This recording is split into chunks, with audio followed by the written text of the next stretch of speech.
Hi hello అందరికీ నమస్కారం. ఈరోజు మనం మన వీడియోలో గుంత పొంగనాలు ఎలా తయారు చేసుకోవాలో చూద్దాం. చలికాలంలో ఈవినింగ్ స్నాక్కి వేడివేడిగా తయారు చేసుకొని తింటే చాలా ఎంజాయ్ చేస్తూ తినవచ్చు. ముందుగా మనం దోసపిండి ఉంటుంది చూడండి, ఇంట్లో ఏ పిండి అయినా మనం తీసుకోవచ్చు. మీకు ఒక డౌట్ రావచ్చు, ఎందుకు దోసపిండి ఈ కలర్లో ఉంది అని. ఇందులో మనం రాగి వేసాము కాబట్టి ఈ కలర్లో ఉంది. మనకి ఎంత క్వాంటిటీలో కావాలో అంత తీసుకొని తర్వాత మూత పెట్టేసేసి ఫ్రిడ్జ్లో పెట్టుకుంటే 1 వీక్ వరకు మనం ఈజీగా యూజ్ చేసుకోవచ్చు. ముందుగానే కట్ చేసి పెట్టుకున్నటువంటి ఆనియన్స్ వేసుకోవాలి. ఈ విధంగా సన్నగా కట్ చేసి పెట్టుకున్నటువంటి ఆనియన్స్ కొన్ని వేసుకోవాలి. ఇప్పుడు గ్రీన్ చిల్లీస్ కూడా వేసుకోవాలి. మనకి కారానికి తగ్గట్టుగా గ్రీన్ చిల్లీస్ వేసుకొని కట్ చేసి పెట్టుకున్నటువంటి కొత్తిమీర కూడా వేసుకోవాలి. ఇప్పుడు ఇందులోకి కొద్దిగా సోడా, అదేవిధంగా సాల్ట్ 1 టేబుల్ స్పూన్ సాల్ట్ వేసుకోవాలి. ఇలా వేసుకున్న తర్వాత వాటర్ కొద్దిగా అడ్జస్ట్ చేసుకుంటూ వేసుకోవాలి. చూడండి, మనం వాటర్ వేసుకున్న తర్వాత ఒకసారి బాగా కలుపుకొని కొద్దిగా పసుపు యాడ్ చేసుకోవాలి. యాడ్ చేసుకున్న తర్వాత మిశ్రమాన్ని మొత్తం ఒకసారి బాగా కలుపుకొనేసేయాలి.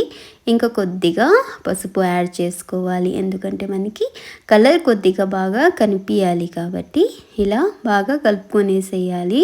చూడండి, మనకి కొద్దిగా పొంగుతుంది, ఎందుకంటే సోడా, సాల్ట్, వాటర్ వేసాము కాబట్టి కొద్దిగా పొంగి ఉంటుంది. ఇప్పుడు పక్కన పెట్టేసేసి స్టవ్ మీద ప్యాన్ పెట్టుకొని ఆయిల్ ఈ విధంగా అప్లై చేసుకోవాలి.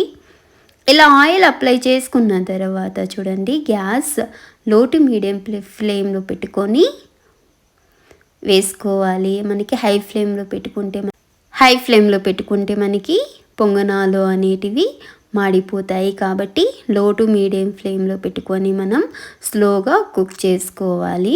చూడండి, ఈ విధంగా అన్నీ ఫిల్ చేసుకొని మూత పెట్టేసేయాలి. ఇలా మూత బాగా పెట్టేసేసిన తర్వాత ఒక 2 or 3 minutes తర్వాత మనం టర్న్ చేసుకోవాలి. అన్నీ పీసెస్ ఇలా పొంగనాలు అనేటివి మంచిగా బాగా రౌండ్గా ఈ కలర్ వచ్చేందాకా మనం కుక్ చేసుకోవాలి. ఇలా ఆయిల్ కొద్దిగా పైన అప్లై చేసుకోవాలి. ఇలా వేసుకున్న తర్వాత అన్ని పొంగనాలు బాగా టర్న్ చేసుకొని మళ్ళీ ఒక 2 or 1 minute లోప మనకి మళ్ళీ బాగా కుక్ అయిపోయి ఉంటాయి. ఇలా మొత్తం బాగా టర్న్ చేసుకొని చూడండి, ఇప్పుడు మనకి ఈ కలర్ వచ్చేందాకా కుక్ చేసుకొని ప్లేట్లోకి సర్వ్ చేసుకోవాలి. ఇలా అన్నీ ఇదే విధంగా మనం చేసుకొనేసేయాలి. చూడండి, ఇది ఫస్ట్ ఫేజ్. ఇంకా సెకండ్ ఫేజ్ కూడా మరొకసారి వేసి చూపిస్తున్నా. చూడండి, ఇలా అన్నీ మళ్ళీ ఫిల్ చేసుకోవాలి. సేమ్ యాజ్ ఇట్ ఈస్గా ఒక 3 or 4 minutes లో ఫ్లేమ్లో మీడియం ఫ్లేమ్లో అడ్జస్ట్ చేసుకుంటూ వేసుకొని తర్వాత ఆయిల్ కొద్దిగా అప్లై చేసుకోవాలి. ఇలా అన్నీ టర్న్ చేసుకోవాలి. టర్న్ చేసుకున్న తర్వాత మళ్ళీ ఒక 2 minutes పాటు కుక్ చేసుకోవాలి. తర్వాత ఇలా కుక్ చేసుకున్న తర్వాత గ్యాస్ లో ఫ్లేమ్లో పెట్టేసేసి కొద్దిగా కలర్ వచ్చేందాకా కుక్ చేసుకొని మళ్ళీ ప్లేట్లోకి అన్నీ పొంగనాలు సర్వ్ చేసుకోవాలి. ఇలా మనకి ఎన్ని కావాలో అన్నీ వేసుకోవాలి.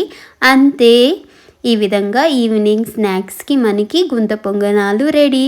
ఫ్రెండ్స్, మన ఛానల్ని ఫస్ట్ టైం చూస్తున్న వాళ్ళు ప్లీజ్ సబ్స్క్రైబ్ చేసుకోండి, కామెంట్ చేయండి. బాయ్, ఉంటాను. Love you.